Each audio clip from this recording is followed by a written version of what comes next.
हर हर महादेव, सनातन धर्म की जय हो, वंदे मातरम। जल्दी से सभी सनातनी भाई जुड़ जाएं। आज बहुत गंभीर विषय के बारे में चर्चा होने जा रही है।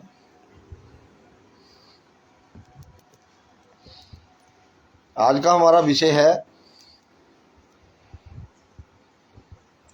सनातनियों को भ्रष्ट करने का जो षड्यंत्र चल रहा है, मतलब सनातन धर्म को मानने वालों को भ्रष्ट करने का जो अंतर्राष्ट्रीय षड्यंत्र चल रहा है, उसका खुलासा करने जा रहे हैं आज हम। इसके लिए हमने बहुत जगहों से तथ्यों को इकट्ठा किया है और बहुत सारी ऐसी बातें होती हैं, हमारे आसपास ही होती हैं, जिनको हम समझते नहीं हैं, कुछ ज़्यादा उसके मानते नहीं हैं, ज़्यादा ध्यान नहीं देते उनकी तरफ, मगर उनसे बहुत नुकसान हो रहे हैं हमें। मतलब कि हमारे आसपास ही बहुत सारी ऐसी घटनाएं होती रहती हैं जिनके बारे में हम ज़्यादा ध्यान नहीं देते हैं। ये एक अंतर्राष्ट्रीय षड्यंत्र है, हम सनातनियों को सनातन से विमुख करने का, और वो इस ताक में बैठे हैं कि कब सनातनी अपने धर्म से विमुख हों और हम उन्हें अपने धर्म में, अपने पंथ में शामिल करें। ये एक बहुत बड़ा अंतर्राष्ट्रीय षड्यंत्र है। आपके आसपास होती हैं ये बातें, मगर आप लोगों को इस बात का कोई फर्क ही नहीं पड़ता है। आप लोगों ने कभी इस बात पे ध्यान ही नहीं दिया। जैसे सबसे पहला उदाहरण मैं आपको देता हूँ। जैसे हमारे जितने भी देवी देवता हैं तो वो पवित्र हैं। उनको अपवित्र करने का तरीका, ये बहुत बड़ा षड्यंत्र है। इससे मैं छोटे मोटे आदमी की तो बात ही नहीं कर रहा हूँ, मैं तो देश के जाने माने बड़े मंदिर की बात कर रहा हूँ, जिस मंदिर में अपवित्र देसी घी जो है वो सप्लाई हुआ और उसी अपवित्र देसी घी के लड्डू बन के प्रसाद के रूप में जनता को बांट दिए गए। और ये कब से चल रहा था ये कोई नहीं जानता। ये तो जब पकड़े गए तो पता चला कि हाँ भाई, उन्होंने साफ बोल दिया कि इस घी का जो सोर्स है वो क्या है। वो हम अपने मुंह से बता भी नहीं सकते कि वो घी किस चीज़ से बना हुआ था। वैसे ही अगर हम वैष्णो देवी जाते हैं तो हमें भेंट में वो जोइनाबद्ध तरीके से सड़े हुए नारियल, कीड़े लगे हुए बादाम, खराब किशमिश, और आजकल एक चीज़ और उसमें ऐड की हुई है उन्होंने, सूखा हुआ सेब। ये सूखा हुआ सेब कहाँ से आता है? इसका सोर्स मैं बताता हूँ आपको।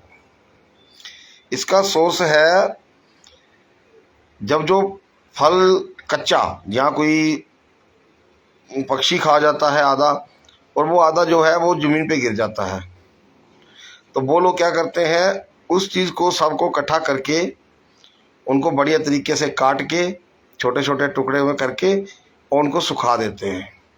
वो भी आजकल आपको प्रसाद के रूप में वैष्णो देवी को चढ़ाने के लिए दिया जाता है।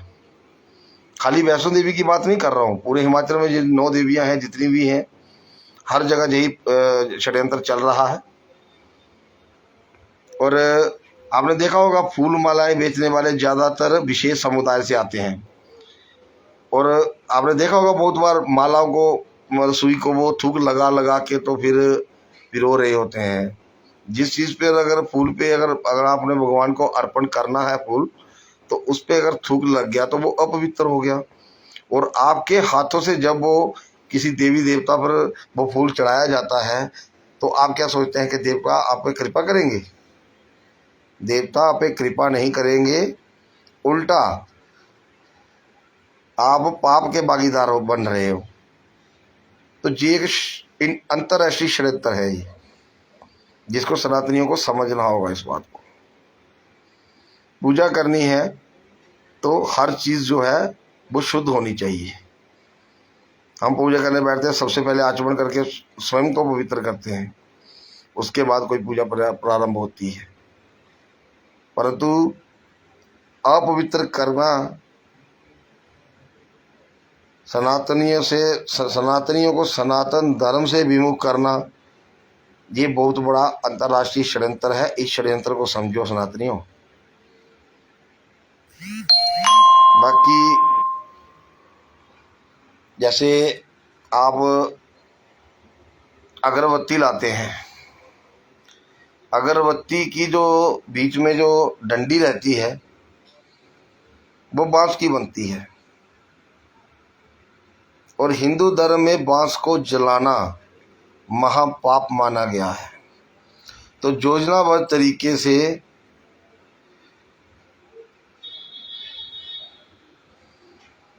चौहान साहब, हर हर महादेव,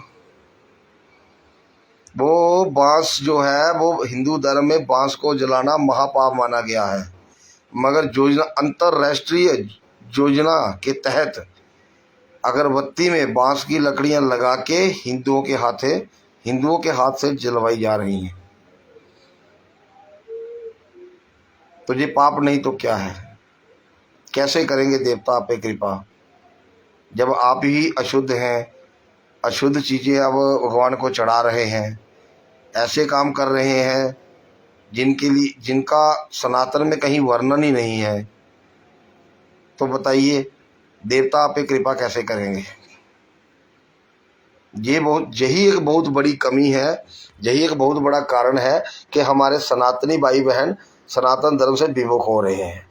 क्योंकि वो तो कहते हैं कि हम तो पूजा करते हैं भाई, हम तो भगवान की तरफ ध्यान है, हमने इतना प्रसाद चढ़ाया, हमने ये किया वो किया, फिर देवता हम पे कृपा क्यों नहीं कर रहे? भाई देवता कृपा कैसे करेंगे?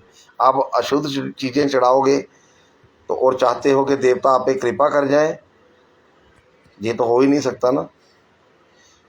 क्योंकि भगवान की नज़र में ना वहाँ रिश्वत चलती है, ना वहाँ सिफारिश चलती है। सिर्फ एक अकेला ऐसा दरबार है प्रभु का जहाँ रिश्वत नहीं चलती, जहाँ सिफारिशें नहीं चलती, यहाँ जैसा करोगे वैसा भोगना पड़ेगा, और भोग रहे हैं। और गलतियाँ खुद करेंगे और गलतियाँ निकालेंगे, सनातन धर्म में कमियाँ निकालेंगे, गलत खुद कर रहे हो। एक सनातनी पद्धति नहीं है जो आप अपना रहे हो आज की डेट में। और कलयुग है, कलयुग है, कलयुग है। अरे भैया कलयुग खाली भारत में ही चल रहा है? खाली भारत में कलयुग है? अमेरिका में है, ज़्यादातर ईसाई है। बताइए वो तो नहीं कोई गलत काम कर रहे, वो अपने धर्म के प्रति बिल्कुल जागरूक हैं, अपने धर्म की जो प्रैक्टिसेस हैं वो कर रहे हैं। वो सिर्फ हमारे सनातन धर्म में ही नए नए ढोंग शुरू हो गए हैं, और हर 10-20 साल के बाद एक नया भगवान इनको चाहिए, क्योंकि पुराने भगवान से ये उग जाते हैं हमारे सनातनी भाई बहन। पुराने भगवान अटपटे लगना शुरू हो जाते हैं, फिर ये नया भगवान बनाते हैं। 10-20 साल में नया भगवान आ जाएगा। माँ और महादेव के अलावा इस दुनिया में कोई नहीं है। जो भी है वो माँ और महादेव से प्रकट हुए हैं, और माँ और महादेव में मिल जाएंगे। इस दुनिया का, इस धरती का, इस पूरे ब्रह्मांड का आधार जो है वो माँ और महादेव ही है।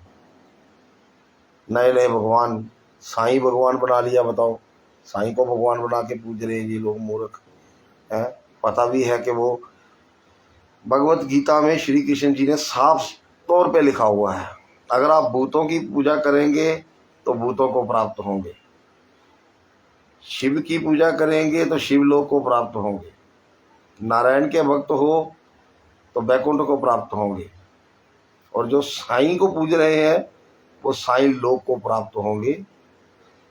यानी कि उनकी आने वाली पीढ़ियां हैं जो वो इस्लामिक बनेगी। ये चीज़ है।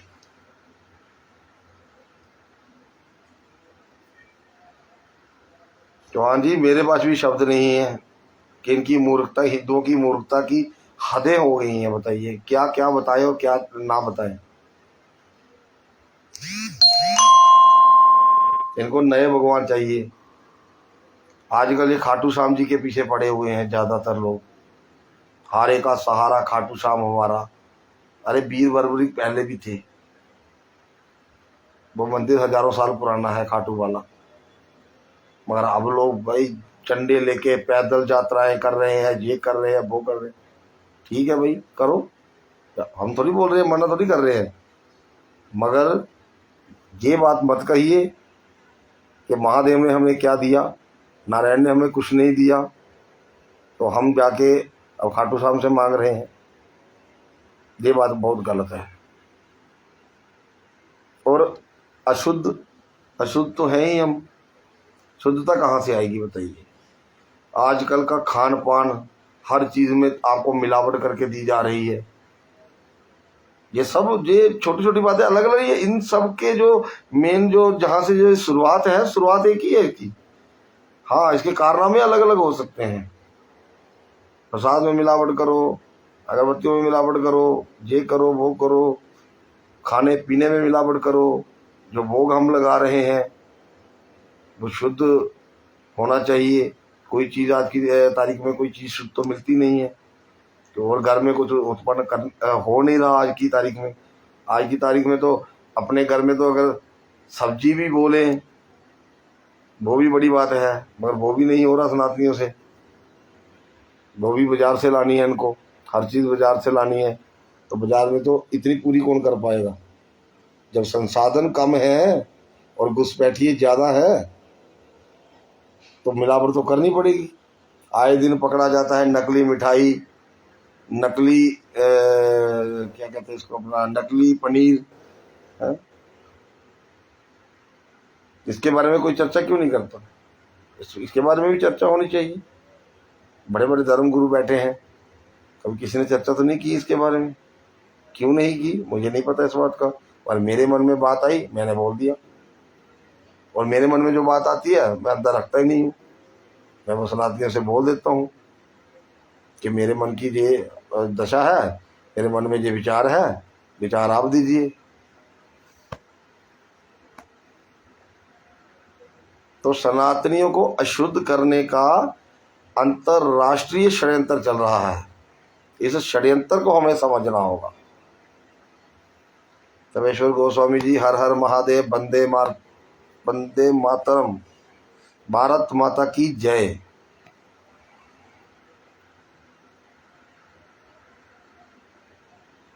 मगर भारत माता की जय तो बोल रहे हैं, मगर भारत हिंदुओं का कब तक है। बड़े थोड़े दिन रह गए हैं, कन्वर्जन बहुत तेजी से हो रहा है। हमारी आपकी सोच से कहीं तेजी से काम कर रहे हैं वो लोग। उनको पैसा मिल रहा है, उनको सपोर्ट मिल रहा है, सब कुछ मिल रहा है। हमको क्या मिल रहा है, हमको तो कुछ भी नहीं दे रहा कोई। सनातन के प्रचार के लिए पैसा नहीं मिलता, मगर फिर भी हम जो है सनातनियों का भला चाहते हैं। क्यों?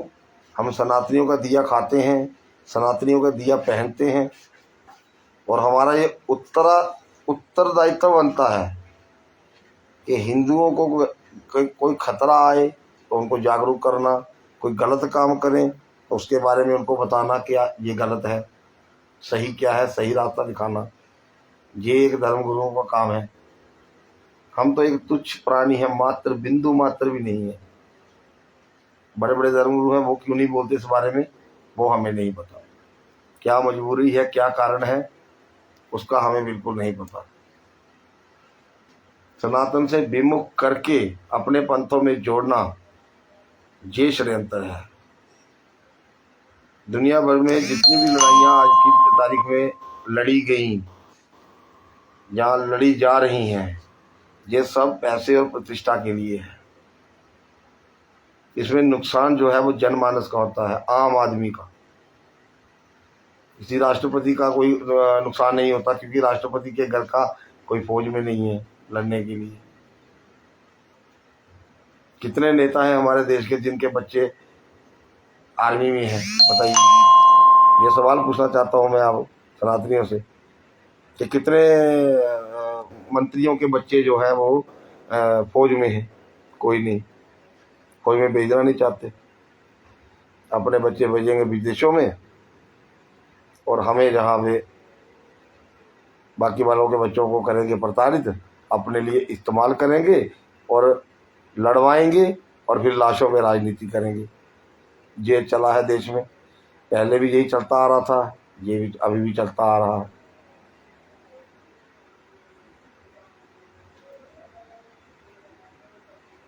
जी गोस्वामी जी, ऋषि परंपरा शुरू हो चुकी है। हम यति सन्यासी जितने भी हैं वो ऋषि संप्रदाय से हैं, और हम गुरुकुलों का काम करते हैं। गुरुकुल अपने अपने स्तर पे सब लगे हुए हैं, मैं भी बना रहा हूँ। गुरुकुल का काम शुरू कर दिया है मैंने। फिलहाल तो 2 साल से काम चला रहा हूँ मैं। पिछले साल ही बच्चे आए थे, इस बार भी आए थे, पर मेरा गुरुकुल कुछ ऐसा नहीं होगा जैसा ये है। जैसे बाकी गुरुकुल हैं, जब नाम रख लिया कि स्कूल का नाम है, इंग्लिश मीडियम पढ़ाते हैं मगर नाम रखते हैं गुरुकुल। तो हमारा तो ये है नहीं, हमारा तो आध्यात्मिक शिक्षण संस्थान है। और आध्यात्मिक शिक्षा के लिए आप अगर, हम तो माइंड वॉश वाला काम करेंगे, जिस तरह से विशेष समुदाय वाले करते हैं। बच्चा कहीं भी पढ़ता रहे, उनका इंजीनियर बन जाए, डॉक्टर बन जाए, बस उसको वापिस आके मौलवी साहब के पास 3 महीने की या 6 महीने की एक जमात होती है इनकी, वो जमात में जाना अनिवार्य है उनको। और जैसे ही वो जमात से होके आते हैं, बस वो हथियार पकड़ लेते हैं, क्योंकि उनकी शिक्षा ही ऐसी है। मगर हम क्या सिखाते हैं? हम बच्चों को खाली महीने 1.5 महीने के लिए अपने पास बुलाएंगे, और जितना हो सकेगा उसका माइंड वॉश करके उसको सनातन की तरफ लाएंगे। जो माँ बाप चाहते हैं कि उनके बच्चे आने वाले समय में सनातनी बने, उनकी आने वाली पीढ़ी जो है वो सनातनी रहे, तो मेरा समर्थन कीजिए, मेरा सहयोग कीजिए। मैं वीडियो डाल चुका हूँ। वहाँ पे हमारे जम्मू में शिव शक्ति धाम के प्रांगण में माँ बगलामुखी का भव्य मंदिर और रहने के लिए 2 कमरे, इसका निर्माण जो है कार्य शुरू हो गया है। पानी की थोड़ी होती, उसके लिए बोरवेल लग चुका है। अब धीरे धीरे काम चलेगा। अरे होना तो चाहिए, हर गांव में होना चाहिए, और यही मेरा सपना है। अरे हर गांव में ना सही, 4-5 गांव में एक पंचायत होती है, उसमें 5 गांव होते हैं, उसमें भी अगर एक खुल जाए तो बहुत बढ़िया है। मगर इसकी परमिशन नहीं मिलती ना, और किसी के पास समय नहीं है, क्योंकि इसके लिए समय चाहिए, क्योंकि इसमें ये निस्वार्थ भावना से करना पड़ेगा। और आजकल निस्वार्थ भावना से तो किसी को, अगर किसी को बोलेंगे कि निस्वार्थ भावना से ये बंदा जा रहा है इसको थप्पड़ मार दो, तो निस्वार्थ भाव से तो हिंदू थप्पड़ भी नहीं मारेगा किसी को। तो हमारे साथ साथ देना कोई अलग बात है।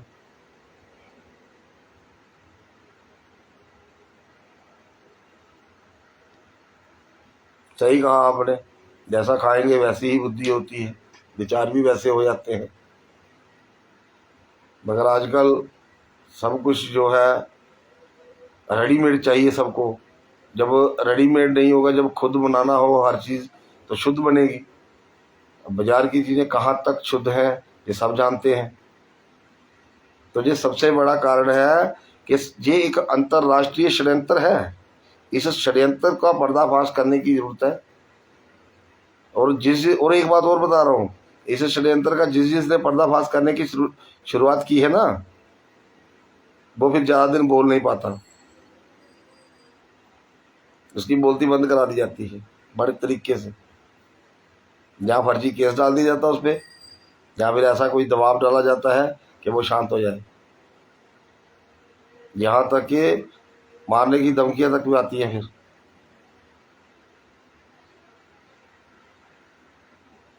बाकी देखना आपको है साथियों,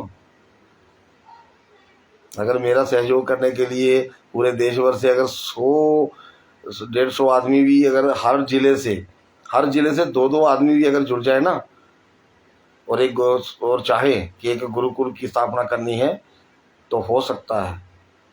इसके अलावा कोई विकल्प नहीं है। आप सोचोगे कोई विकल्प है, इसके अलावा कोई विकल्प नहीं है। आने वाले समय में जब ग्रेजुएट होना है, उसमें तो हिंदुओं को करारी मार लगेगी, मगर चलो, अगर सनातनी रहेंगे तो कम से कम सनातन धर्म तो जिंदा रहेगा। चाहे वो जहाँ से वाक़ किसी और देश में भी चले जाएंगे, तो कम से कम सनातन धर्म की बात तो रहेगी। तो मेरा आज का मुद्दा ये था, ये जितनी भी योजनाएं चल रही हैं सनातनियों को सनातन धर्म से भ्रष्ट करने के लिए, इन सबको समझाने के लिए मैं यही तथ्य रख पाया। और अगर मैं कहीं गलत हूँ तो कृपया मुझे मेरा मार्गदर्शन करें कि मैं गलत हूँ और सही क्या है। और कोई चारा नहीं है, जब तक हम आने वाली पीढ़ी को अपने को नहीं बचाएंगे ना, कुछ नहीं होगा। आज जो बच्चे पास आउट हो रहे हैं 12वीं ग्रेजुएशन जो पढ़ रहे हैं अभी, इन लोगों को तो भगवान पर तो विश्वास ही नहीं, क्योंकि माँ बाप ने भगवान के बारे में कभी बताया ही नहीं, अपने कुल देवता के बारे में नहीं बताया, क्योंकि ये सब सनातनियों के लिए फालतू की चीज़ें हैं। ये सब करेंगे तो समय नष्ट होता है। तो ये चीज़ें सोचना सनातनियों, तुमको खुद सोचना है कि तुम्हें क्या करना है। बहिष्कार कीजिए उनका, थूक वाली सब्जी का, मूत वाले जूस का। मैं तो कहता हूँ सीधा टोपी को ही बहिष्कार कर दीजिए, तब जाके आपका कल्याण होगा।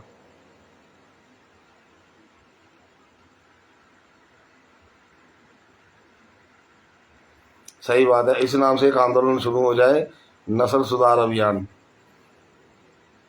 मगर जो अभी ग्रेजुएट हो चुके हैं, इनको कौन सुधारेगा?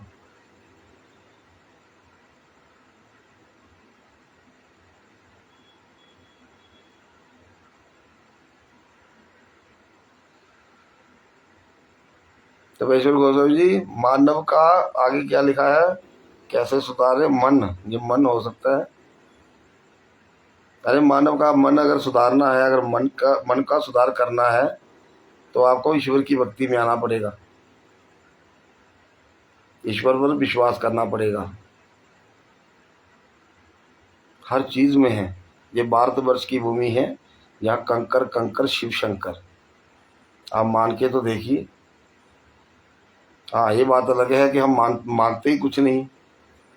बिना मांगे तो माँ भी दूध नहीं पिलाएगी जब तक मांगे नहीं।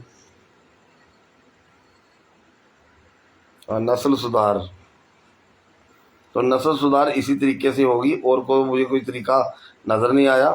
तो जितना मैं कर सकता हूँ इतना मैं कर रहा हूँ। शिविर लगाऊंगा 1 महीने का, और आप सब अपने अपने बच्चों को 1 महीने के लिए हमारे आश्रम में छोड़ेंगे, मोबाइल से दूर, अध्यात्म के पास। पूजा पाठ क्यों करते हैं वो भी बच्चों को सिखाया जाएगा। आत्मनिर्भर कैसे बना जाता है ये भी सिखाया जाएगा। और जहाँ तक बताया जाए, जो बड़े बड़े सवाल है ना, जो सनातन धर्म के बारे में पूछते हैं और सनातनियों के पास उसके जवाब नहीं होते, और सनातनियों को अपने ही धर्म पे शक होने लगता है, उन सारे सवालों के जवाब उन बच्चों के पास होंगे जब वो हमारे गुरुकुल से बाहर आएंगे। 1 महीने या 1.5 महीने के शिविर से जब बाहर आएंगे, वो हर सवाल का जवाब दे पाएंगे।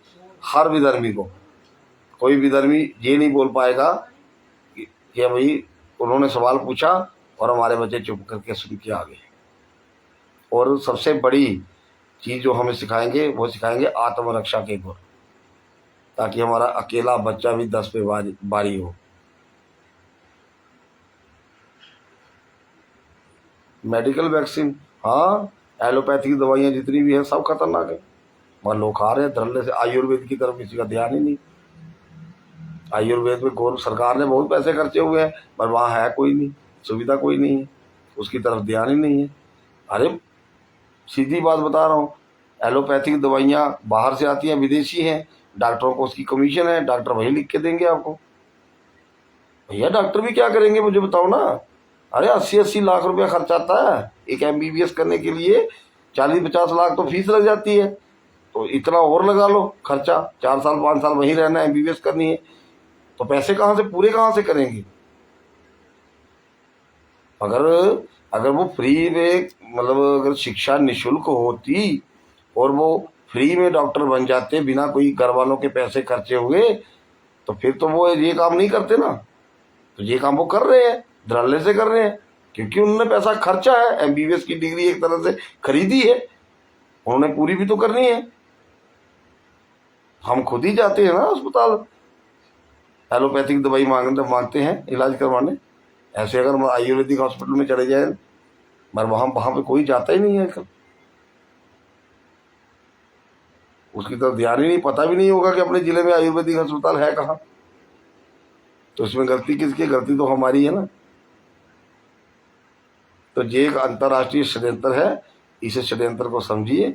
आज थोड़ा समय की कमी की वजह से थोड़ा लाइव का देर से शुरू हुआ, तो कल मिलेंगे एक नए विषय के साथ। और इस विषय के बारे में सनातनियों कृपया सोचना जरूर, क्योंकि ये बहुत गंभीर विषय है, ये कोई छोटा मोटा विषय नहीं है। आपको पाप का भागीदार बनाया जा रहा है। अगर शास्त्रों में लिखी हुई बातें सच हैं, तो इस बात ये सड़ा हुआ प्रसाद चढ़ाना, ये अगरबत्ती जलाना, ये सब पाप है। और पाप आप करोगे तो भुगतना तो आप ही को पड़ेगा। हर हर महादेव, हर हर महादेव, हर हर महादेव।